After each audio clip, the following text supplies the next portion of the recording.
نحمده ونصلي على رسوله الكريم أما بعد فأعوذ بالله من الشيطان الرجيم بسم الله الرحمن الرحيم الذي خلق الموت والحياة ليبلوكم أيكم أحسن عملا آمنت بالله صدق الله العظيم وبلغنا رسوله النبي الأمين المتين المبين الكريم ونحن على ذلك لمن الشاهدين والشاكرين والحمد لله رب العالمين۔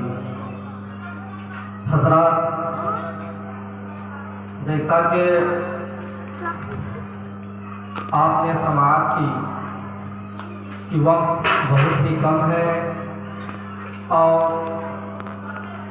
مہمان خصوصی کا بھی خطاب آپ کو سماعت کرنی ہے، تو میری کوشش یہ رہے گی کہ 15 منٹ کے اندر ہی اپنی باتوں کو آپ تک پہنچا دوں۔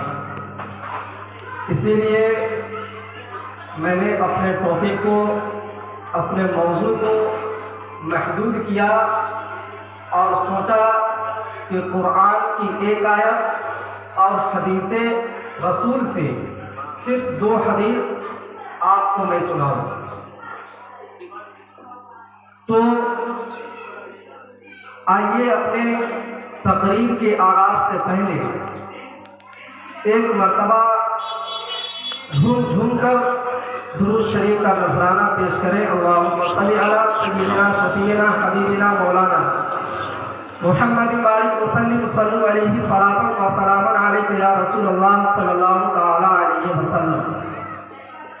حضرات، چونکہ یہ محفل ایصال ثواب کے گھر سے منعقد ہوا ہے، اسی لیے میں نے اپنا موضوع سخن اور ٹاپک بھی وہی بنایا۔ خطبہ مسنونہ میں نے تلاوت کی، اللہ تبارک و تعالی ارشاد فرماتا ہے الذی خلق الموت والحیات لیبلوکم ایکم احسن عملا۔ وہ ذات، وہ پاک پروردگار عالم جس نے موت کو اور زندگی کو پیدا کیا، لیبلوکم ایکم احسن عملا۔ وہ موت اور زندگی کو پیدا کیوں کیا؟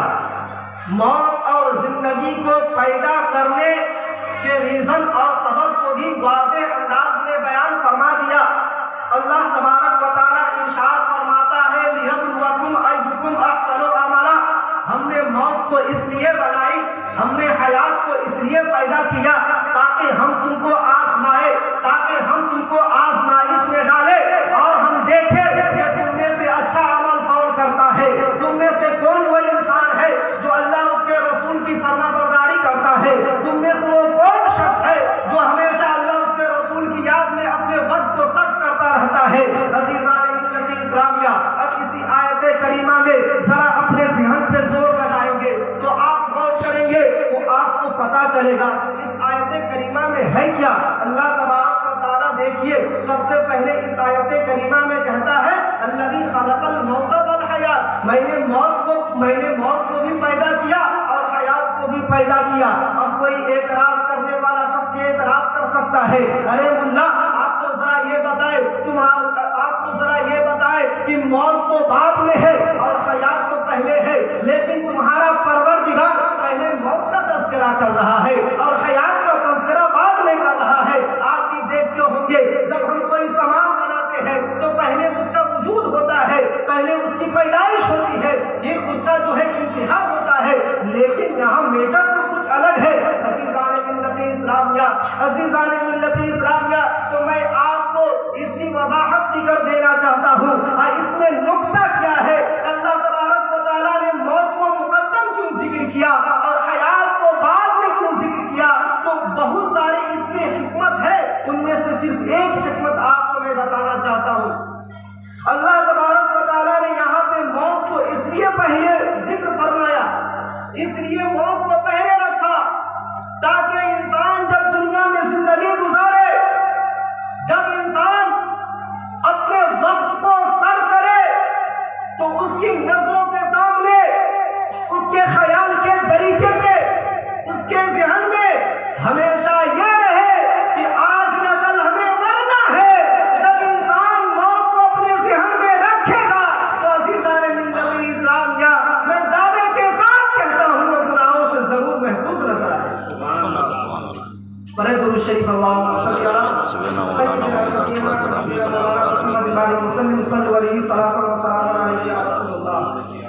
صلی اللہ تعالی علیہ وسلم۔ ایک بخاری شریف کی حدیث، یہ محفل چونکہ مثال ثواب کے گھر سے برسی کے گھر سے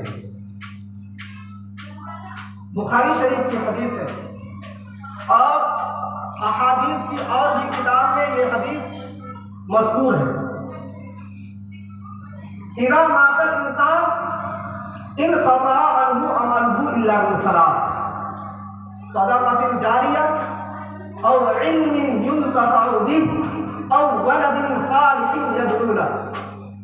آقا کریم علیہ الصلوۃ والتسلیم ارشاد فرماتے ہیں جب کوئی انسان مر جاتا ہے، اذا مات الانسان، جب کوئی انسان مر جاتا ہے، انقطع عنه عمله، تو اس کے عمل کے جتنے دروازے ہوتے ہیں، اس کے عمل کے جتنے بھی کام ہوتے ہیں، وہ سب کے سب بند ہو جاتے ہیں۔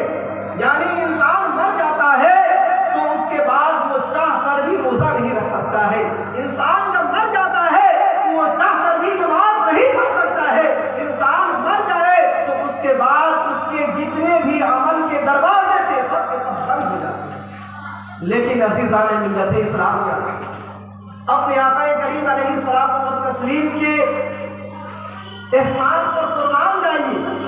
آقا کریم علیہ الصلوۃ والتسلیم نے ہمیں یہاں پر بھی نہیں چھوڑا، ہمیں یہاں پر بھی تنہا نہیں چھوڑا، ہمیں یہاں پر بھی اپنے خیال میں ذکر فرمایا، اور آگے ارشاد فرماتے ہیں میرے امتیوں سنو، عمل کے دروازے تو مرنے کے بعد بند ہو جاتے ہیں، لیکن جب دنیا کی زندگی میں، جب دنیا میں تم زندہ رہنا تو اس طریقے سے کام کر کے گزر جانا کہ اس کے بعد بھی تم کو اس کے عمل کا فائدہ پہنچتا رہے گا۔ اب وہ تین چیزیں کیا ہیں؟ آقا کریم علیہ الصلوۃ والتسلیم ارشاد فرماتے ہیں صدقۃ جاریہ، صدقۃ جاریہ، یعنی مرنے سے پہلے کوئی ایسا کام کر کے چلا جاؤ، مرنے سے پہلے کوئی ایسا کام کر دو۔ مثال کے طور پر اگر کہیں گھومنے کی ضرورت ہے، مثال کے طور پر کسی غریب کی شادی کرانے کی ضرورت ہے، مثال کے طور پر مسجد میں کسی کام کی ضرورت ہے، تو وہ کام کر کے چلے جاؤ، یہ تمہارے لیے صدقہ جاریہ کے طور پر ہوگا، یعنی ایسا صدقہ ہے جو ہمیشہ ہمیشہ کے لیے جاری و ساری رہے۔ اور آگے آقا ارشاد فرماتے ہیں او علم ينتفع به، یا ایسا کوئی علمی سرمایہ چھوڑ کر چلے جاؤ جس سے تمہارے بعد میں آنے والے فائدہ اٹھاتے ہیں۔ مثال کے طور پر آپ دیکھ سکتے ہیں اسٹیج پر علماء کرام بیٹھے ہوئے ہیں، صبح صبح جو ہے مدرسے میں قرآن کریم بچے کو سکھاتے اور پڑھاتے رہتے ہیں، تو اب بتائیں یہ ایسا علمی سرمایہ چھوڑ کر جائیں گے، ایسا علمی سرمایہ چھوڑ کر جائیں گے کہ اللہ تبارک و تعالیٰ ان سے جو بچے علم حاصل کریں گے اس کا فائدہ بھی اللہ تبارک و تعالیٰ کا فرماتا ہے۔ اور تیسری چیز کیا ہے؟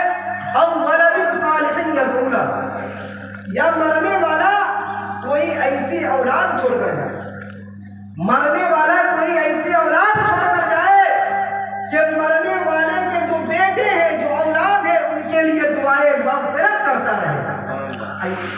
اللہ کا فضل ہے، اللہ کا بہت بڑا احسان ہے کہ حاجی الیاس صاحب دنیا سے چلے گئے، لیکن انہوں نے اپنی اولاد کو چھوڑ کر گیا اس حال میں کہ ان کی اولاد جو ہے ان کے لیے یہاں پہ جو محفل منعقد کیے ہیں کیا ہے؟ ایصال ثواب اور مغفرت کی جو محفل ہے، اللہ تبارک و تعالیٰ اس محفل کو اپنی بارگاہ میں قبول و مقبول عطا فرمائے۔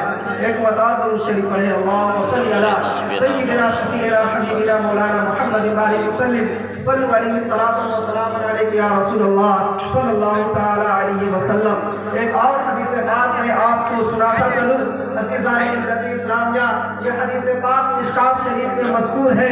آقا کریم علیہ الصلوۃ والتسلیم ارشاد فرماتے ہیں من قال لا الہ الا اللہ 70,000 مرہ غفر اللہ لہ وغفر لہ۔ عزیزان ملت اسلامیہ، آقا کریم علیہ الصلوۃ والتسلیم ارشاد فرماتے ہیں جس نے لا الہ الا اللہ 70,000 مرتبہ پڑھا، جس نے لا الہ الا اللہ یعنی کلمہ طیب 70,000 مرتبہ پڑھتا ہے اور 70,000 مرتبہ پڑھتا ہے تو اللہ تبارک و تعالی جو پڑھتا ہے اس کی بھی مغفرت فرما دیتا ہے، اور جس کے لیے پڑھا گیا اس کی بھی مغفرت فرما دیتا ہے۔ اب عزیزان ملت اسلامیہ، اب اپنے ذہن کو قریب کیجئے، میں اس حدیث کے جو ہے تشریح کی طرف لے چلنا چاہتا ہوں، اس حدیث کے ایکسپلین کی طرف آپ کو لے جانا چاہتا ہوں۔ عزیزان ملت اسلامیہ، اب اس حدیث کے بارے میں ایک محدثین کی نظر جب اس حدیث پر پڑتی ہے تو وہ جو ہے اس حدیث کے جو راوی ہوتے ہیں ان کے بارے میں وہ جو ہے تحقیق کرنے لگتے ہیں کہ یہ حدیث واقعتاً حدیث ضعیف تو نہیں ہے، یہ حدیث جو ہے واقعتاً صحیح ہے یا نہیں ہے، حسن ہے یا نہیں ہے۔ عزیزان ملت اسلامیہ، جب وہ اس حدیث کے روات کی طرف نظر کرتے ہیں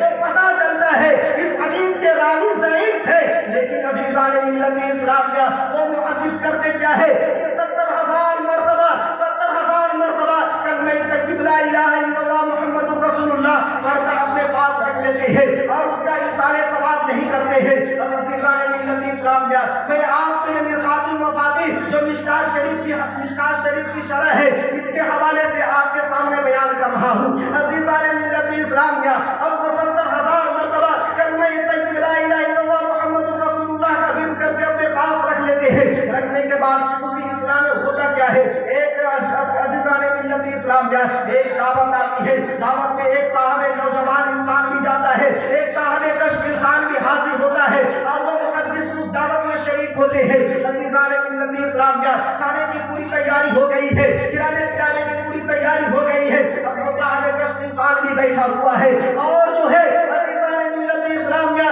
وہ محدث بھی بیٹھے ہوئے ہیں جنہوں نے اس حدیث کے راوی کی طرف نظر کی تو انہیں پتا چلا اس حدیث کے راوی ضعیف ہے، لیکن عزیزان ملت اسلامیہ اب آگے جو ہے آپ ملاحظہ کریں،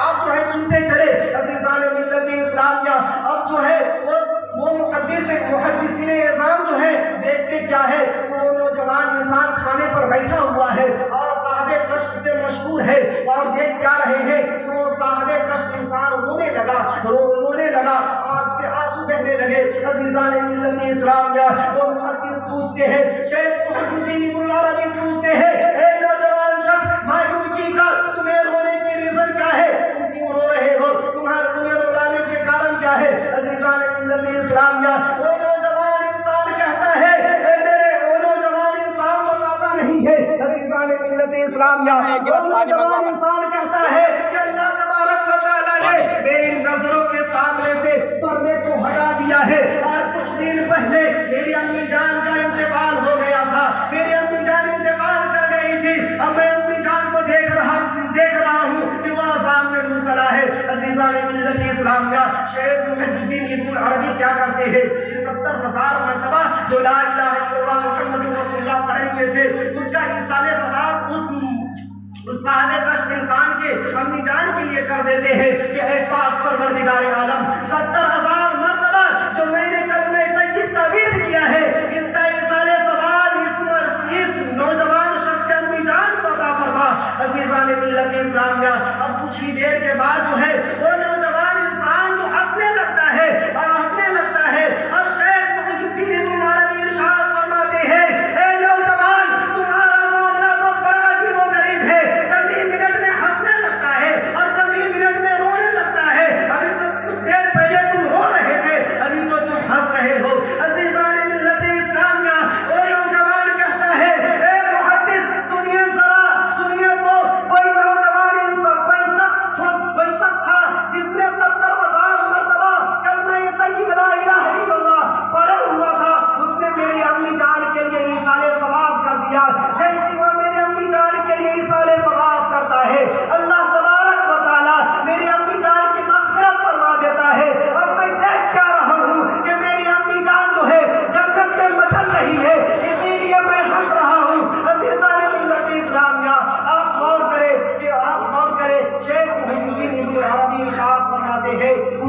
بعد مجھے یہ اندازہ اور مجھے یقین ہو گیا کہ اس حدیث کے راوی جو ہے وہ ضعیف نہیں، بلکہ یہ اس حدیث کے راوی جو ہے وہ صحیح ہے اور حسن ہے، اس حدیث میں کوئی ضعف نہیں ہے۔ عزیزان ملت اسلام کیا تو اللہ تبارک و تعالیٰ کی بارگاہ میں دعا ہے کہ اللہ تبارک و تعالیٰ ہم تمام لوگوں کو بھی حدیث پاک پر عمل کرنے کی توفیق و رفیق عطا فرمائے۔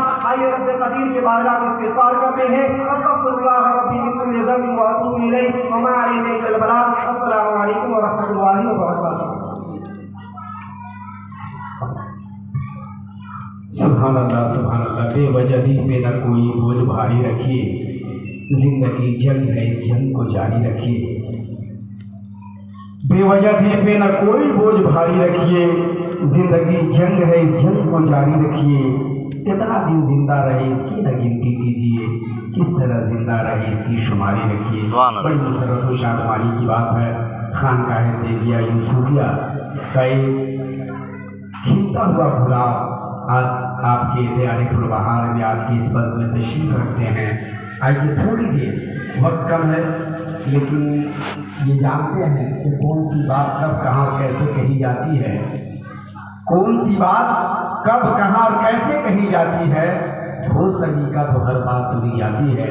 آئیے مکمل بیداری کے ساتھ تھوڑی دیر حضرت کے خطاب سماعت کریں اور اپنے قلوب کو مزدحم کریں۔ نعرہ تکبیر، مکمل بیدار ہو جائیے۔ نعرہ تکبیر، اللہ اکبر، نعرہ رسالت، یا رسول اللہ، مسلک اعلیٰ حضرت فیضان سرکار سرکاہی، فیضان غریب نواز۔